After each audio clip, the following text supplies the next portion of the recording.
Hello, everybody. Denise.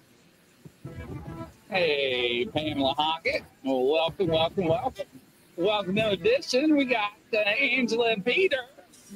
What's going on, ladies and gentlemen? I don't know. You look good, Grizzly. You look good. Oh, thank you, thank you. You look How nice are y'all and doing healthy. today? Good. Y'all What's doing going okay? on? Mm-hmm. So I'm just enjoying the nice hot weather in northern Kentucky. So, yeah, hey, Roger. Welcome to the show, everybody. Nice to have everybody. So what's going on, Peter? Just, it's been a wonderful, productive week, and my guides took me on a trip about 3 weeks ago, and they connected me with somebody that I think is really extraordinary. I asked them to bring somebody in that we could have as a guest on a program. And I found out after talking to our guest, who's going to be on shortly, that we had a lot in common and a lot of karmic connections and very similar charts. And it was a divine intervention. Oh, that's what I like. Yes. So who are we talking about? Her name is Lady Phyllis, if I pronounce it correctly, her last name, Okan. And Phyllis is a international medium. She's a teacher. She is a CEO of a major corporation. She's a best-selling, award-winning author. She is a grandmother, a mother, and she has studied with some of the most well-known mediums in the world, including Kim Russo, Richard Knight, and Joseph Shield. And I'm going to let her, when she comes on, tell the story about her life with her husband and losing her soulmate. And she has got an amazing story, and I thought she would be fascinating to have on as a guest. So without further ado, my new friend, but my soul connection, soul friend, Phyllis. All right, Phyllis, come on down. Welcome to the show. How are you doing? I'm great. Thank you. Thank you for having me. Nice to have you. So introduce yourself to the world. We're coast to coast and around the world. Well, thank you very much. I'm new to this to mediumship. I'm only doing it about 2 years. I studied during COVID. I actually started studying when I lost my husband. But as Peter explained, I started out as a teacher 50 years ago. I was a social studies teacher, middle school. And from there, I started a business with my husband. And who knew it would become an international, huge company employing hundreds of people. And we built it together with the family. We have a lot of family working at the business. And what kind of business is it? It's a car service. We service people all over the world. Kind of think Uber, but I own the cars. Okay. Okay. And we started it with a $1,200 investment from my kid brother, and we built it into a huge company. And we're really proud of it. My sons run the company with me now. I'm the CEO. Unfortunately, I lost my husband almost 6 years ago, and he fought a valiant battle with lung cancer. And sorry to hear that. Yeah, he finally succumbed. But before he left, we made plans that we were going to be able to do this. Even though we had been to many mediums, he gave me a message because he knew a week after he was gone, I was going to George Anderson, who's a terrific medium. And sure enough, I got verification. It was a specific message. And even though you're not supposed to do that, he made sure I got it. And subsequently, we've gone to many mediums. But before I go on there, I want to also add that I was very close with my mother. My mother and my husband both got lung cancer within 3 months of each other. And I took care of both of them. And we knew she was she was like my best friend. People say that, but she really was. And when she died, it was the first time in my life I experienced depression. So my son had written a book. It became a bestseller on Amazon. And he said to me, "Mom, why don't you write a book?" And I said no. We made a contest, and I wrote a book. It was called Captain No Beard, An Imaginary Tale of a Pirate's Life. And it was named one of Kirkus's best for an indie author. So my husband, who was housebound at that point, struggling, encouraged me to write. And 75 books later, and I write under 3 different names, and I also market my books and my son's books. One of my books is being turned into a major motion picture script right now. So That's great. yeah, so many hats, many different hats. So when he passed, I kept going to mediums, and they kept saying to me, "You can do this." And of course, it's hard to believe. You know, you think that it's a gift and that people are born, but you're not. I think everybody can do it. It's just a matter of having confidence and not being afraid to be wrong, and just jumping in and trying. It's also about slowing your thoughts. I think that a lot of people make a mistake of trying to empty their thoughts. I think that that's really the hardest part, is to understand, no, the thoughts have to be there. You just have to cherry pick what's yours and what's not yours. So I started studying. I took a mentorship with Thomas John. I took Kim Russo, Richard Knight. I studied all through COVID. Edward Pierce. I studied with many, many, many different mediums. And my sons have a podcast called Oaken Bros. They did that during COVID. They were looking for things to do. And they invited me on, and they had someone call in. And this was shortly after I graduated my course, and said, "Okay, Mom, go ahead and do it." So I was kind of like ambushed, and I found I could do it. So within a week, he set up a website. My daughter-in-laws chose Lady Phyllis. They bought me 1 square inch of Scotland, so it's legitimate. I'm a lady. And that's my story. And now I'm teaching.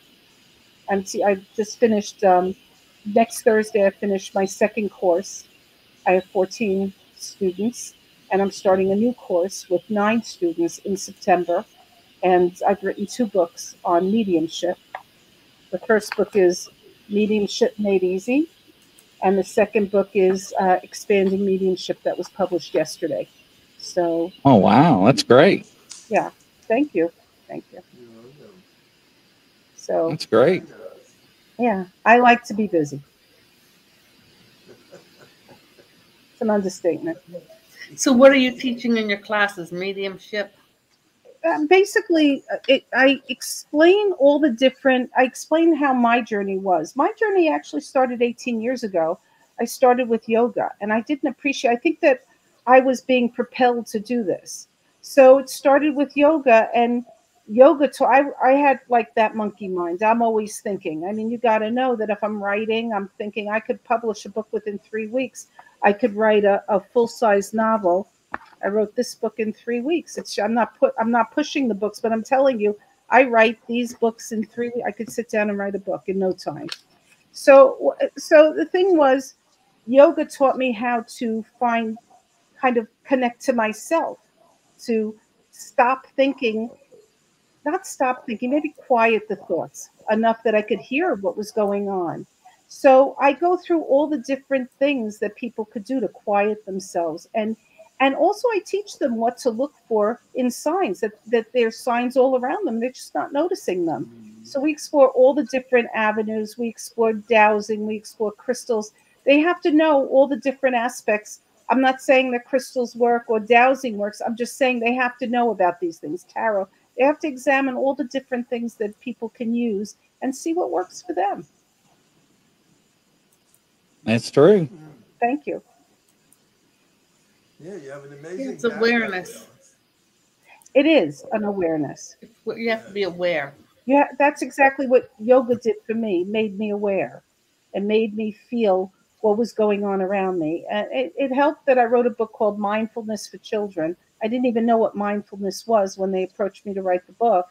I had to figure it out. And once I started understanding what mindfulness was, I said, oh my God, mindfulness is another step towards being able to do this.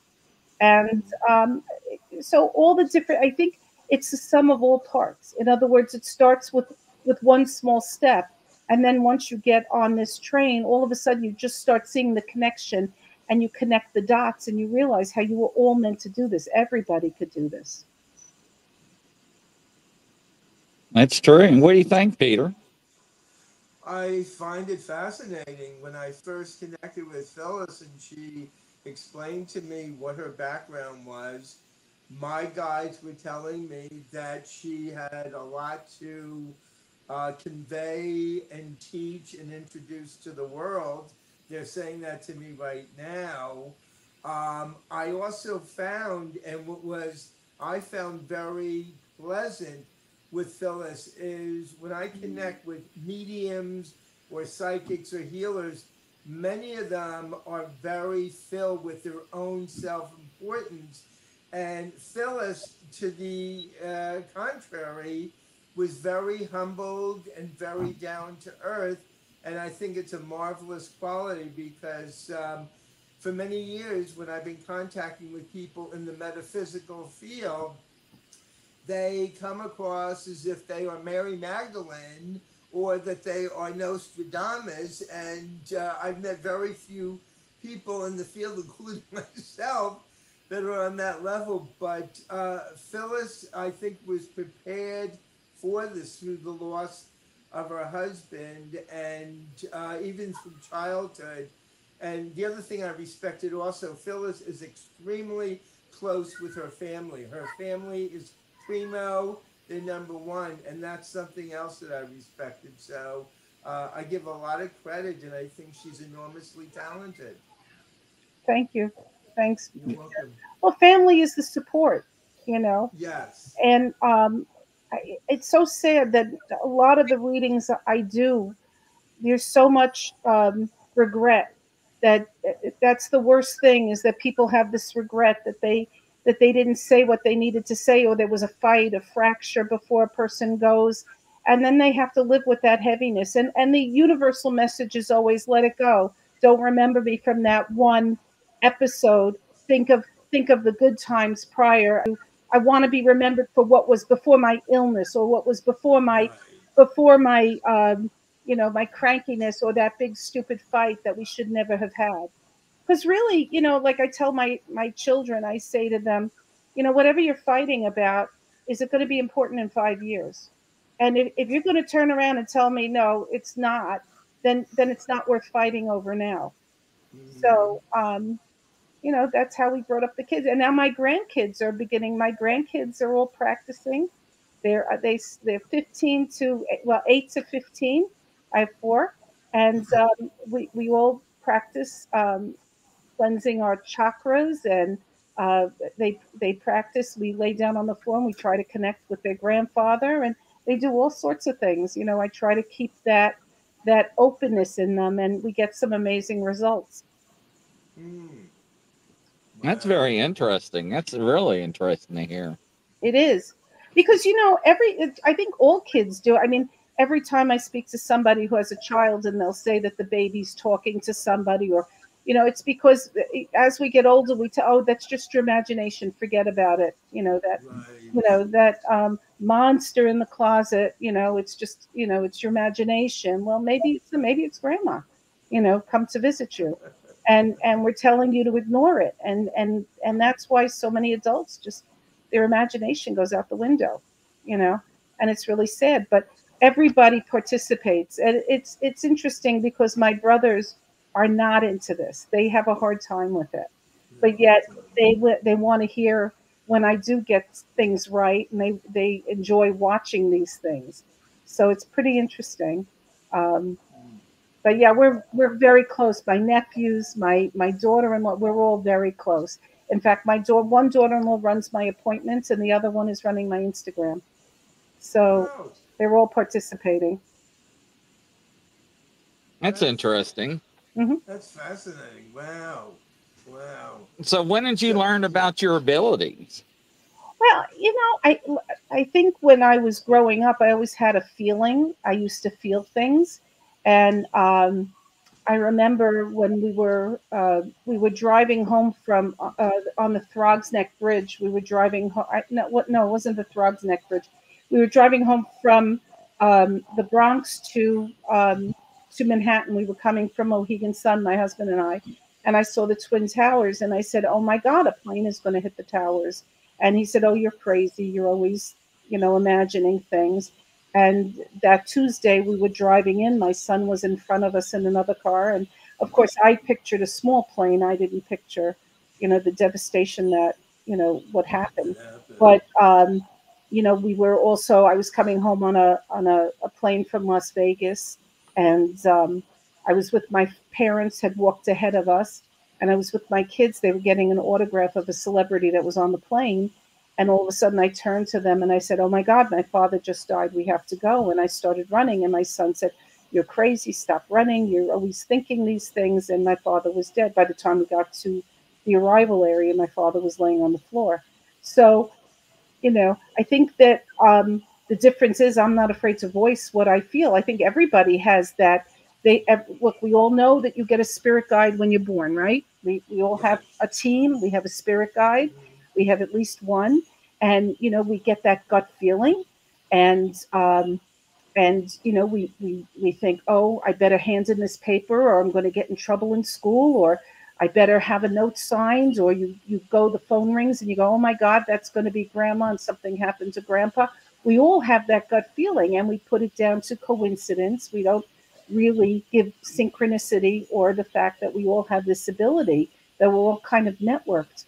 We've got some kind of network going on. Like we have an internet, a paranormal internet going on. So I don't think we give it credit. I think That's a good way to put it. Yeah, I think we're all connected. I mean, listen, you hear about something or you read on Facebook about, God forbid, a child in trouble, and you get that feeling, right? Why do you react? Why do you get that feeling? Why do you get the chills? Why? We're all connected. People don't realize we're all the same. We're all connected. When one person hurts, we all hurt. We just have to open up to that, and maybe we wouldn't hurt each other so much. I see us as all energy. We're born, we're total energy. We are all connected through the divine, whatever you want to label God. And we all are, when we hurt, other souls feel that pain. So I'm congruent totally with what you're saying, Phyllis. I remember years ago as a child, my grandmother died. She came to my bed before she made the transition into heaven. And she said, "You have work to do and you're going to be helping people." I was 12 years old, and you're going to be doing psychic work. And I saw what I call the etheric energy force that we all have. We all have 11-ounce souls. And like Phyllis said, we are all inextricably connected. And if you open up your mind and your thinking to forgiveness and love, all of that comes pouring in. I agree with you, Peter. I think of it, I tell people, like, when we're here, we're like, think of individual raindrops, right? But when we go back home, we join the ocean. We're part of the ocean. And that's the universal consciousness. But I truly believe that when we go to that side, we pick our lives, we pick who we want to be with, we pick our parents, we pick the experience we want to have. That was thanks to Dr. Brian Weiss. I read his book about 20 years ago, 30 years ago, and it changed my life. And we come here to experience it's especially hard when you're dealing with a parent that lost a child. That is really hard, because no matter what I say, it's an unbelievable pain. But there is a method to whatever madness that universe, whatever they chose to experience. And then we live our lives here for whatever reason, either to feel that pain or to experience or to turn that pain into something else or whatever. And then we go back home and we rejoin the family and then choose another existence, or we ascend, depending upon how far you're going to go. But I feel really connected with my ancestors. I feel very. They say my grandmother could do this. There's a story about my grandmother that she was murdered, and right before she was murdered, she knew that she was going to get murdered. She had divided up her jewelry. She was in a ghetto in Poland, and she divided up her jewelry, and between her 3 children, and then she took it back from her 2 daughters and said, "I'm sorry, only Roman, who was my dad, was going to survive." And she was selected the next day with her 100-year-old father and taken to a forest and shot. And so I'm named for her, and I do feel, although I never met her, I feel very connected to her. And not only that, I feel that my granddaughters are very connected to her. And I think that she's been my guide all these years. That's when I know whenever I read, I'll say to somebody like, your grandmother's with you, and they'll say, but I never knew my grandma. It doesn't matter. It doesn't matter. She's with you. You're all family. It doesn't matter where you are. They'll go, well, I don't know. I didn't know her. Why would she be with me? Well, because she's your grandmother. Well, people come with very specific questions. That's the hardest part of doing a reading. You may say, I see this bottle and your father tells me to tell you about this bottle. And they go, oh, that doesn't mean anything, because they're looking for that specific comment. But you know what? Life is full of all kinds of incidents that, and it doesn't add up until 2:00 in the morning when you're sleeping and you put it all together. And then you realize, oh my God, that's what he meant. It was a figurative thing.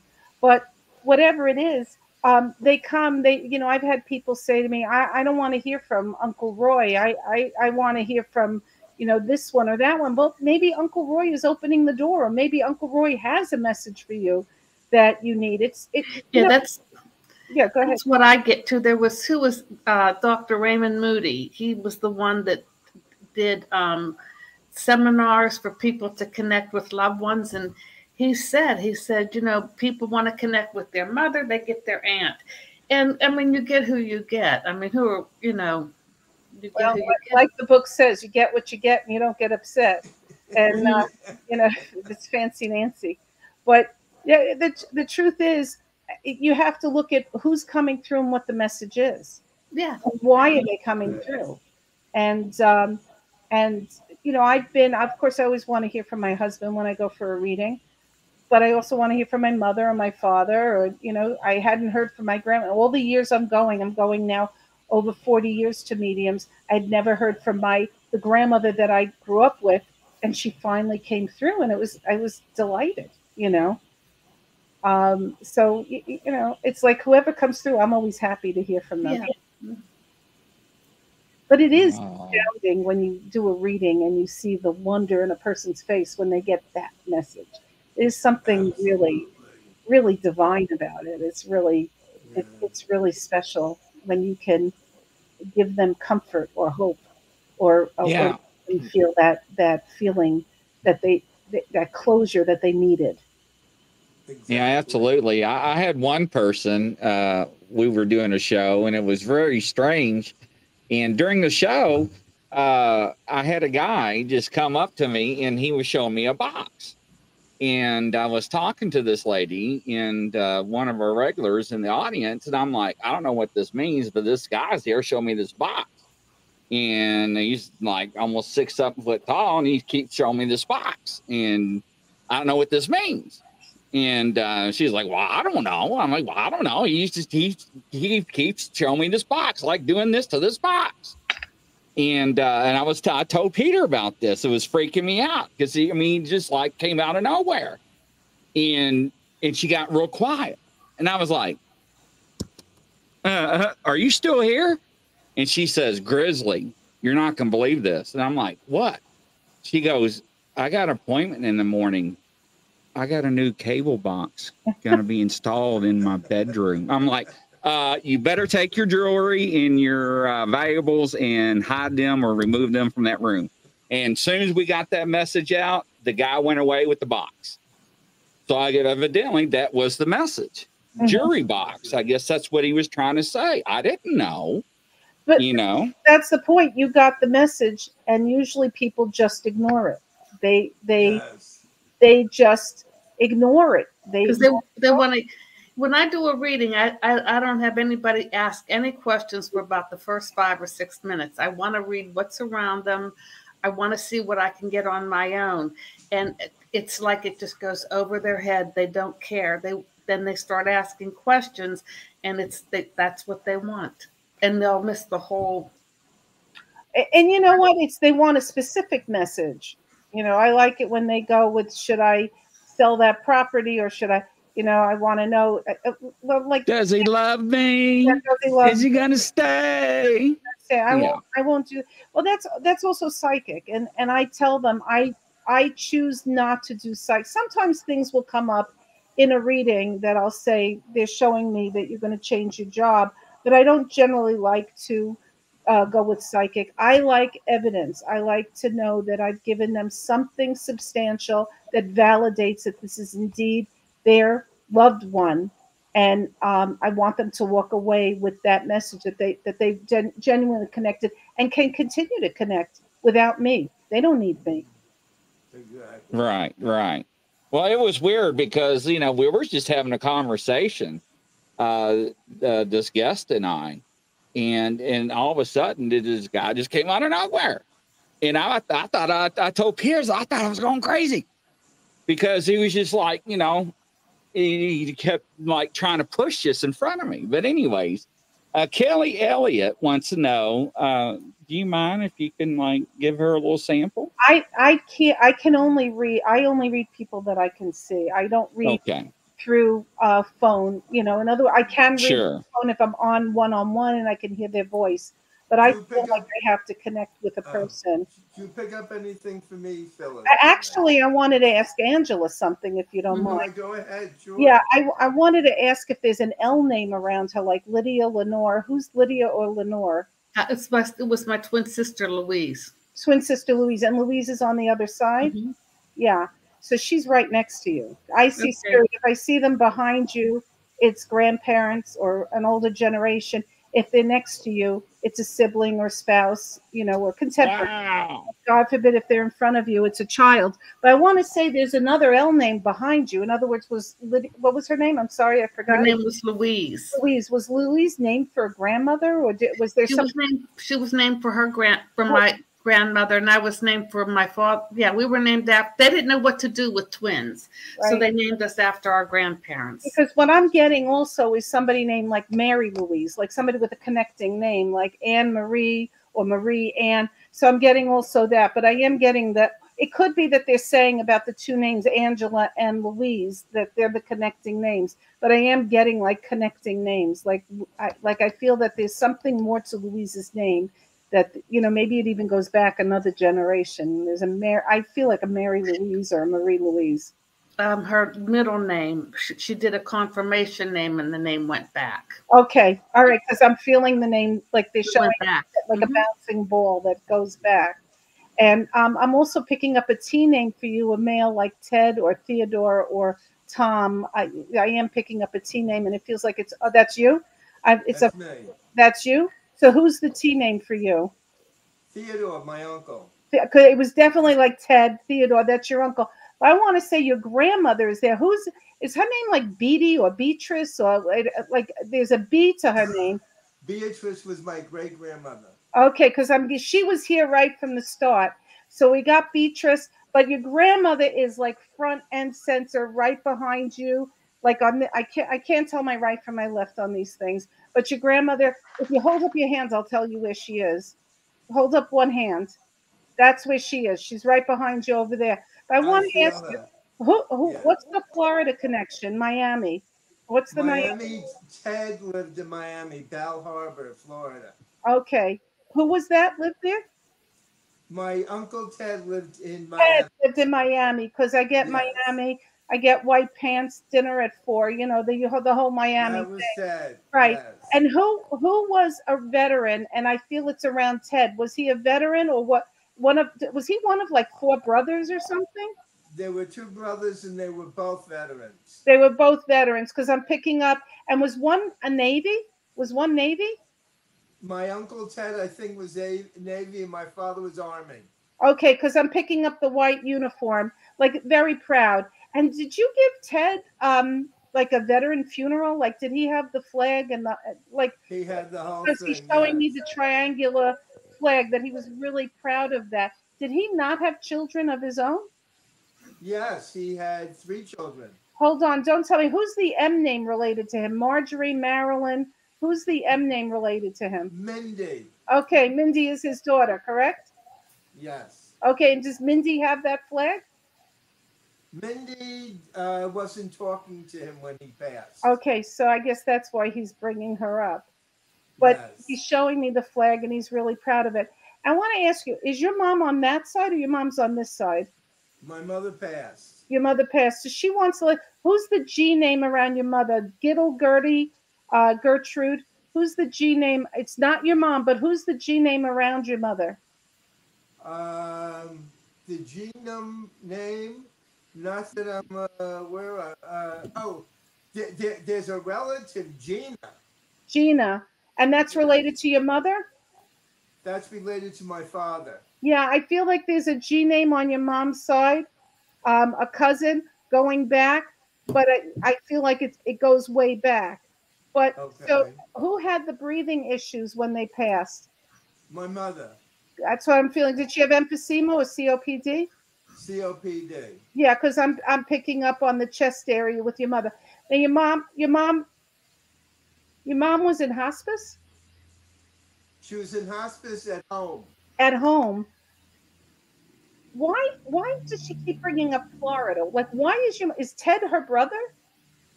Ted was her brother-in-law. Her sister lives in Florida. Most of the family lives in Florida. Yeah, because she keeps bringing up Florida. Did she want to go to Florida and she got too sick to go or something? She hated Florida. Okay, so all right, because she keeps bringing up Florida, and I don't know why. But I had a home in Florida. Okay, so you had the home in Florida. Are you one of two brothers? My sister and myself. Oh, So- I know my sister and myself. It's just us. Okay, well, you know what the G is now. Who's the G? G was actually a business partner of mine. We were like brothers. Okay, and what was his name? Greg. Greg. Okay, all right. Is he on this side or is he on the other side? Unfortunately, I have to say, he's hurt a lot of people. He's on this side. He's on this side. Why would your mom bring up Greg? Was she close with him? No, he actually he did certain things financially That hurt you. stole a lot of money. Yeah. Okay. Would your mother do one of these things like that? Would she spit in the corner regarding him? Yes. Okay, because she just did it regarding Greg. So I guess she hasn't forgiven Greg too much yet. Teasing, Wow. forgive, but she just did one of those things. All right, so I want to take you back to your mom.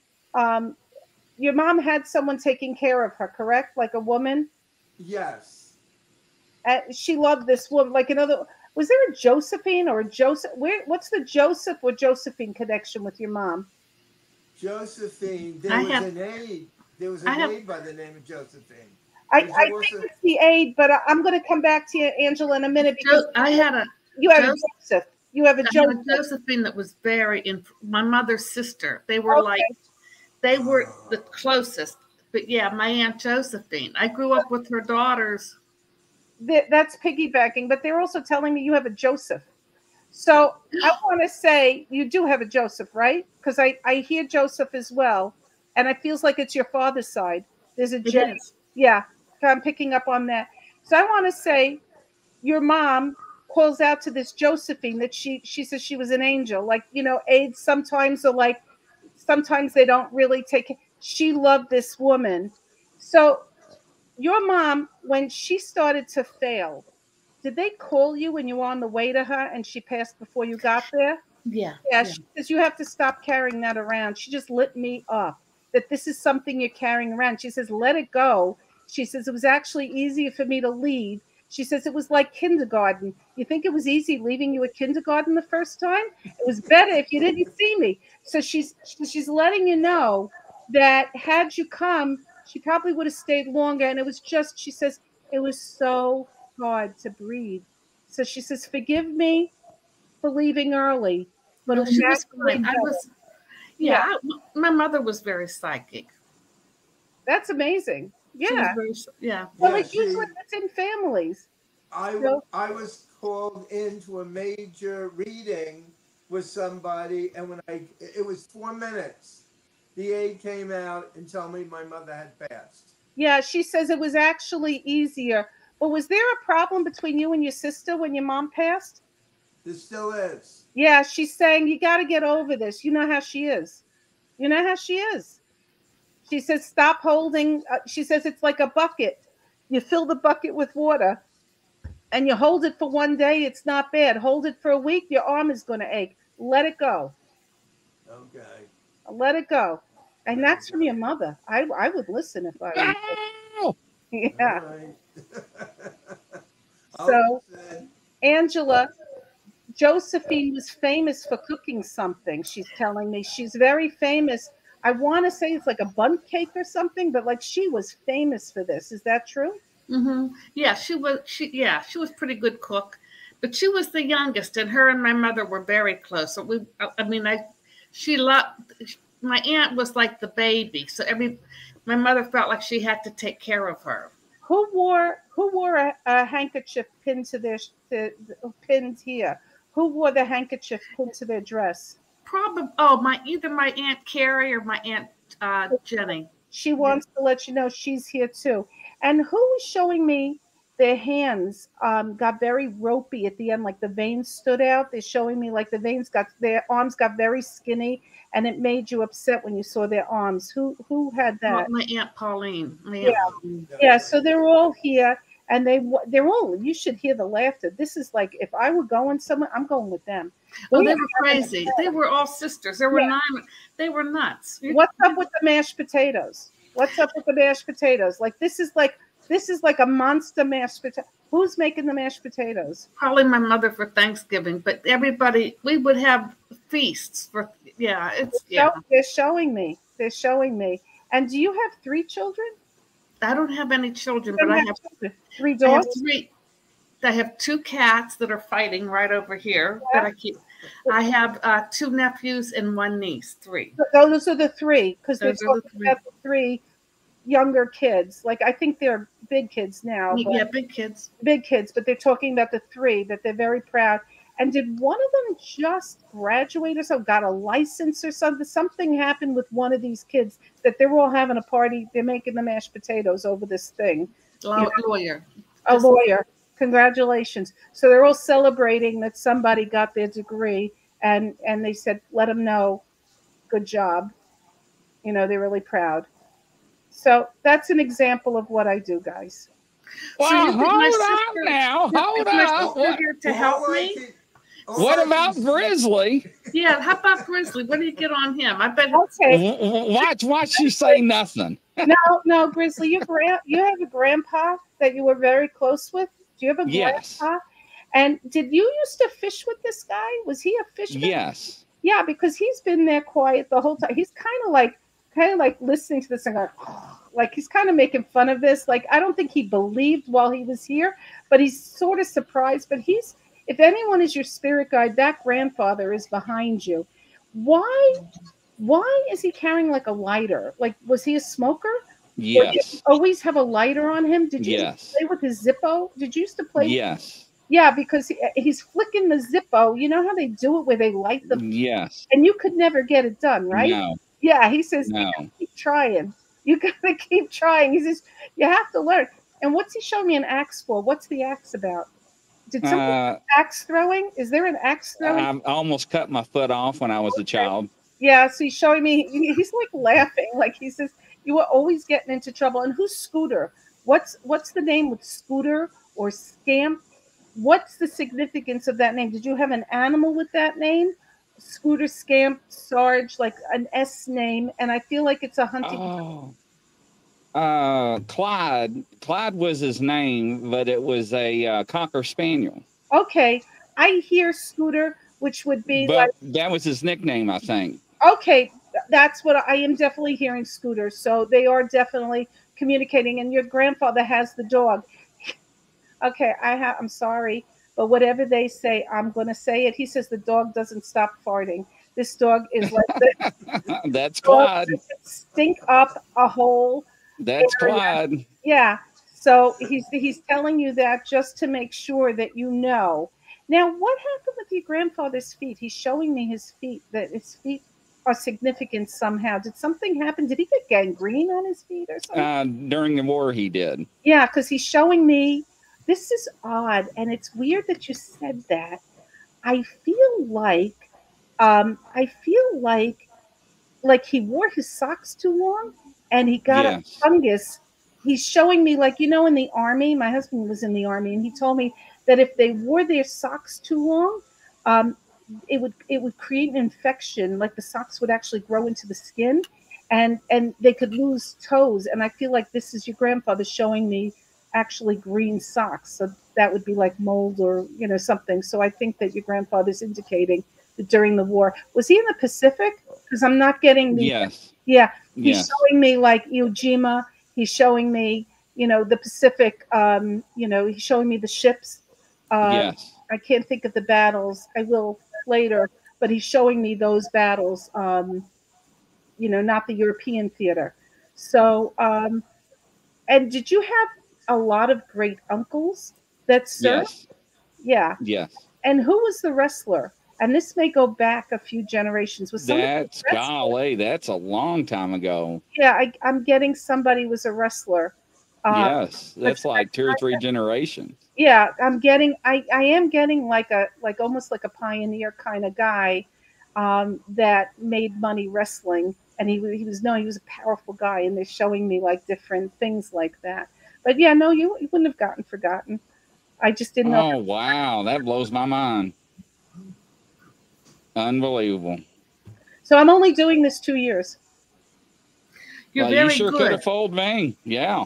So this is my Everybody in the sister. audience is all wow. They're like unbelievable, you know? Phyllis, I do have a question for you. Sure. If any of the watching audience would like to contact you, how would they get in touch with you if they wanted to say? Easy. They should follow me, Lady Phyllis Medium, on Facebook, because I do run specials.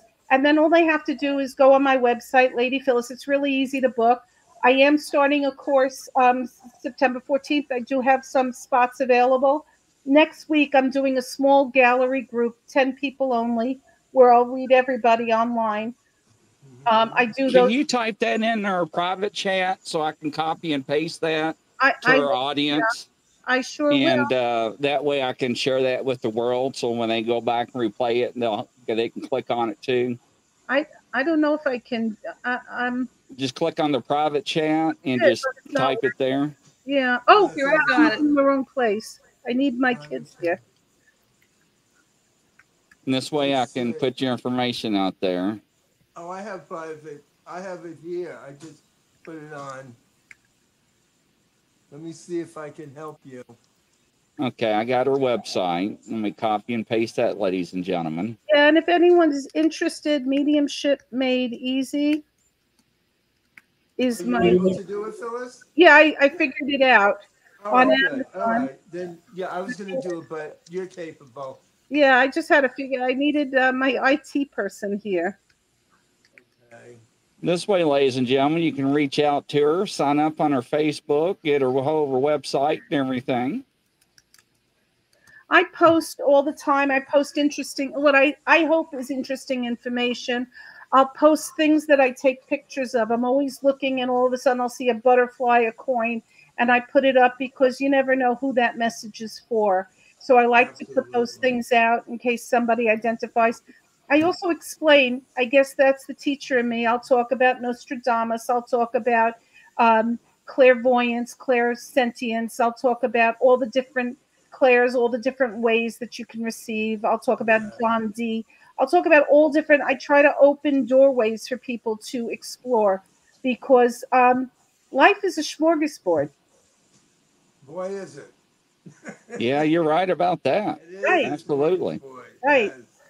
Yes. And I do the same. Like, yes, I am in Nassau County, Long Island. Yeah. Denise, you nailed that right on the head, Denise. Yeah. So, No, she probably could tell from my accent, Long Island. What accent, Long Island? Long yeah, Island. I knew she had an accent, but Denise, Denise, I tell you. via Brooklyn. I think Brooklyn, you can take the girl out of Brooklyn, but you can't take Brooklyn out of the girl. Isn't that the truth? Yeah, I was born there. Yeah, and look, there's another one. Sounds great. Love the accent. So yeah. Jersey, yeah. Chocolate eclairs. Coffee. Coffee. Welcome to the show, Stingray and everybody. I cannot believe that was extraordinary. Thank you. So unbelievable. So Yeah, Peter's like, you ain't gonna believe this. Who we got coming on the show? I'm like, Peter, I never know who you're bringing on. So yeah, you gotta come back. Yeah, sure. I want absolutely. to ask you, Phyllis, without mentioning any names, can you remember maybe one or two, without mentioning names, cases or people that have come to you that stood out that were more extraordinary than Yes, others? I can. I do a lot of readings for people in Poland. Oddly enough, I got picked up on a Polish brief page, and I started to do readings, and I have a wonderful interpreter who helps out. I happen to know a lot of Polish, but my husband was born in Poland. My father was born in Poland, so I'm familiar with a lot of the words, and I can't speak it though. So I started doing a lot of with a translator, which is interesting to actually do this. I did one today with a translator. Her name is Angie, and it's just incredible to be able to do this through a translator and see the look on their faces. But there was one that I usually mention. It was one that really astounded me. I was reading them, and I said, I taste apples. I'm allergic to apples, but I taste apples. I can feel the texture of cooked apples in my mouth. I can feel the texture of like a strudel topping, not an apple cake, but a definitive strudel. And I can smell cinnamon. I can smell the mace. I can smell all the different ingredients. And the woman on the other side started to cry. And she said, I was in a Zoom, and she said to me, I cooked apple strudel for her son, in the hope that he would come through. She was in Poland, and I was in Long Island, and I could taste the apple strudel, and so obviously he was identifying that that she did it. It was like one of those aha moments. I usually don't remember it. Two people I read today, I've read twice before, and I don't remember the readings. For me, it's starting. I'm starting from scratch. Because when you read, there's the short-term memory shuts off. When you give a psychic reading, the brain, the short-term memory turns off. Right. So you'll never remember information, and you won't remember people. I don't even remember the names of the people I'm reading. Like sometimes I'll say they're talking about Jay, and they go, well, my name's Jessica. And it's like, oh, right. I'm sorry. I wasn't looking at you. I was busy listening to them. But yeah, there have been things that have come through that just really, I was at a business meeting with I told you my brothers are not necessarily believers. And we were at a meeting, and unfortunately the guy we were at the meeting with had lost his son, and his son came through at the meeting. And my brother said, wow, I'm not going to do it, but he wouldn't leave me alone.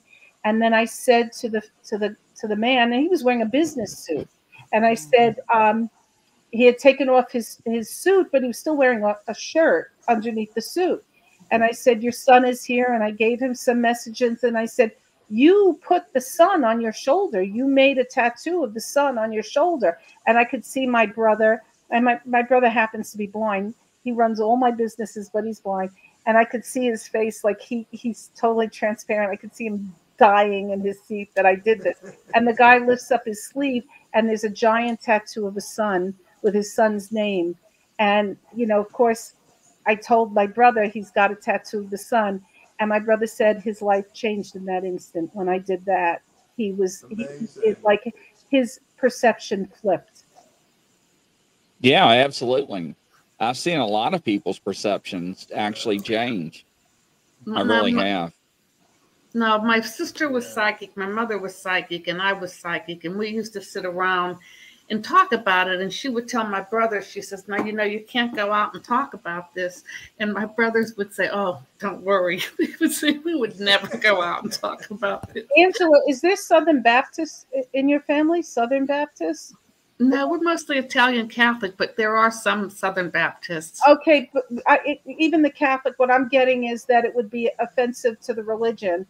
But I did hear Southern Baptist, but it would make sense that it was Catholic, because I think that's why they didn't want you to talk about it.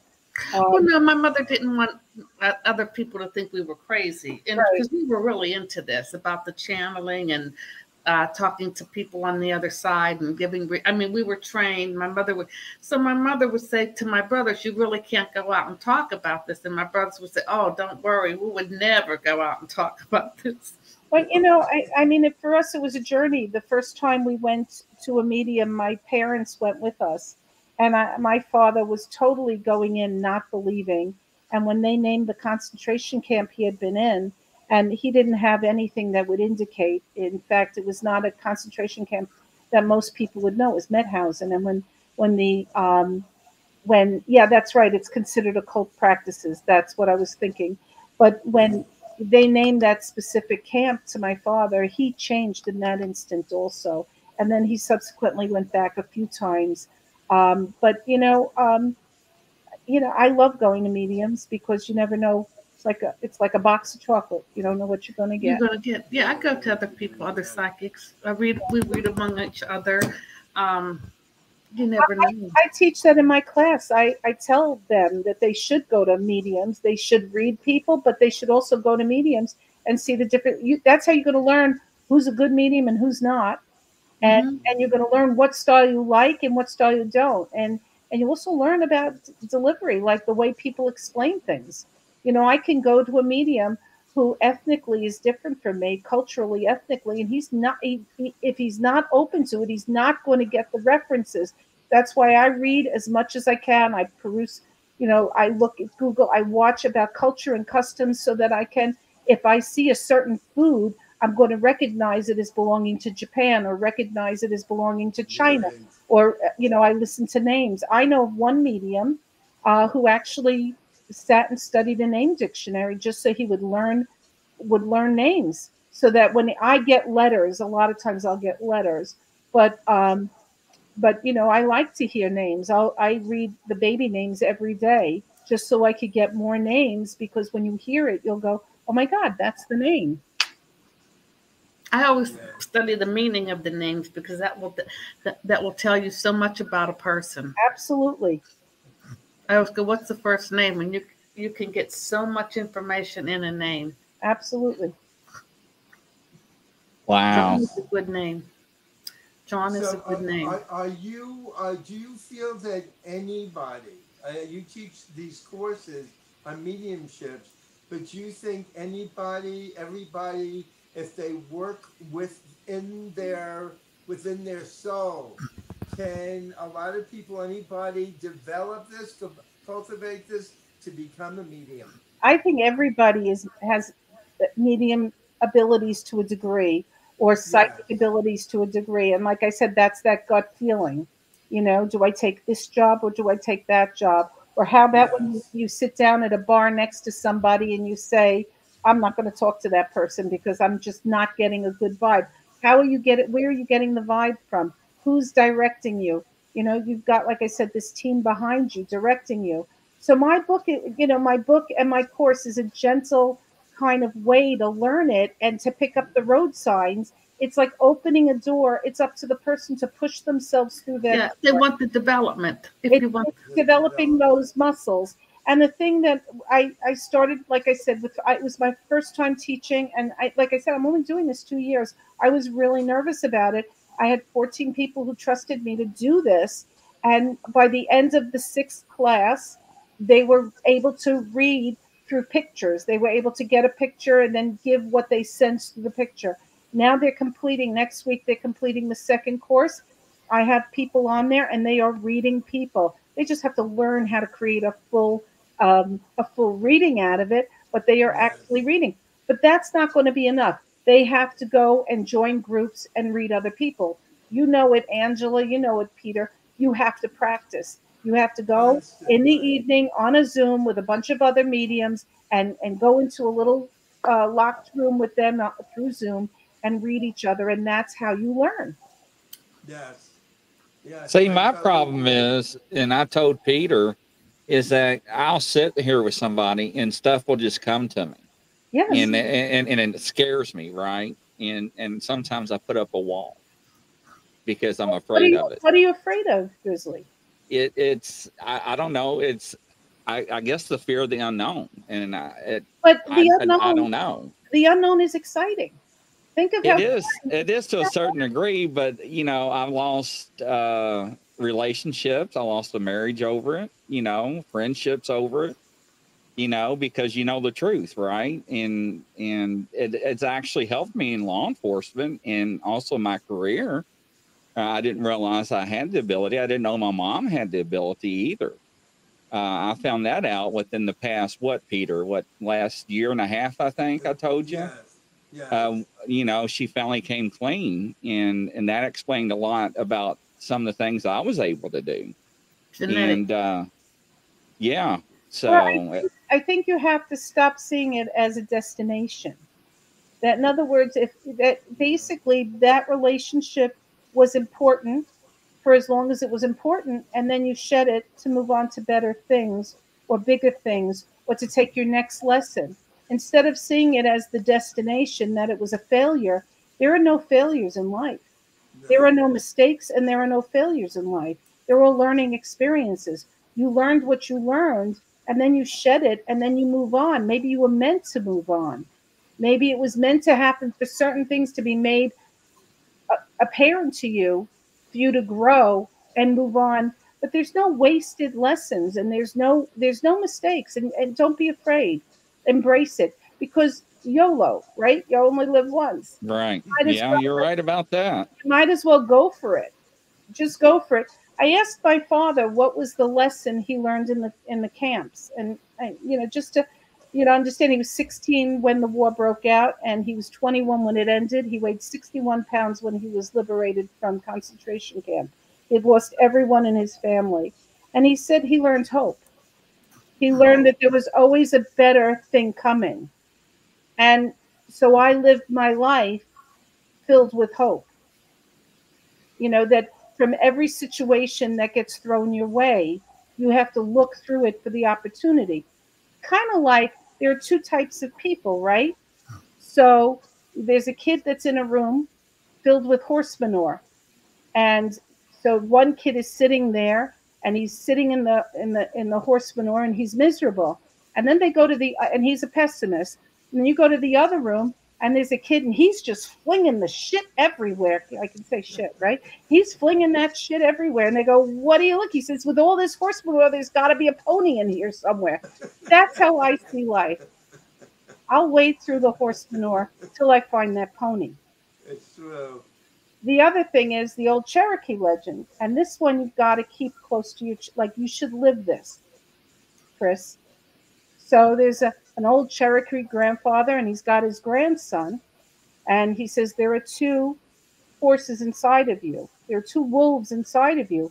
One wolf is full of happiness and joy, and he wants peace, and he's friendly. And the other wolf is angry and snarling, and he wants to fight all the time. And he's afraid. And so the little boy says, and they're fighting a vicious war, he says. And so the little boy says to his grandfather, which wolf is going to win? And the grandfather says, the one you feed.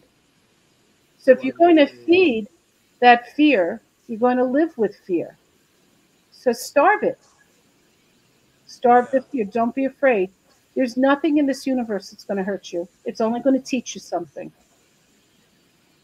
That's a good way to, yeah, absolutely. And Peter, that applies to you and your sister. That's from your mother. Oh. So don't feed the negative. Sounded familiar. Yes. Okay. Yeah, a lot of people started. They get in fear. A lot of people are so in fear. I don't want to deal with negative. I don't want to read negative people, or I don't want to deal with negative forces. Well, there's negative and positive on Earth. That's how Earth got to be. Yes. Yeah.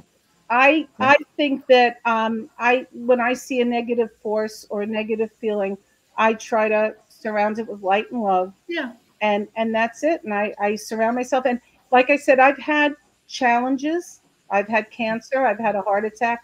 I've had challenges in my life. I lost my husband. I lost my mother. I lost my dad. Business unraveled during COVID.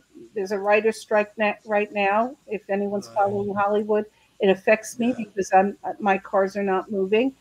Challenge. So we learn to pivot, and every challenge, I think, makes you stronger. Like the Kelly Clarkson song, right? Whatever doesn't kill you makes you stronger. Makes you stronger. Right? And that's, when I get that feeling of down, I don't like it. So I'll find something to feel up about it, or I'll look for the lesson. I'll look for the horse, the pony. Well, tell me about your car service. Well, it's global. We just opened in London this year. We're open in Boston, New York, Las Vegas, Los Angeles. But I provide cars all over the world. We primarily handle the film industry. We've been doing it for 50 years. And, it's an interesting business. It's a lot of fun. Wow. I appreciate you so much for coming on the show. It's been a delight. Yes. Anytime. Just tell Tita. It's been wonderful. Yeah, been wonderful. And everybody, please go out, sign up on her Facebook or website.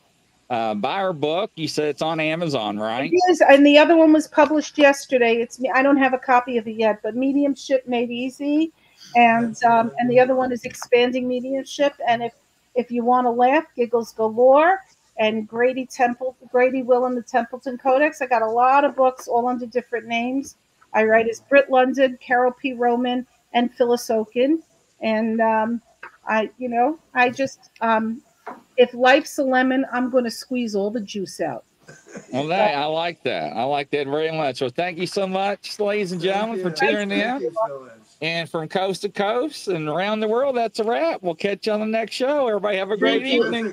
Thank you, Phyllis. Bye-bye. Bye-bye.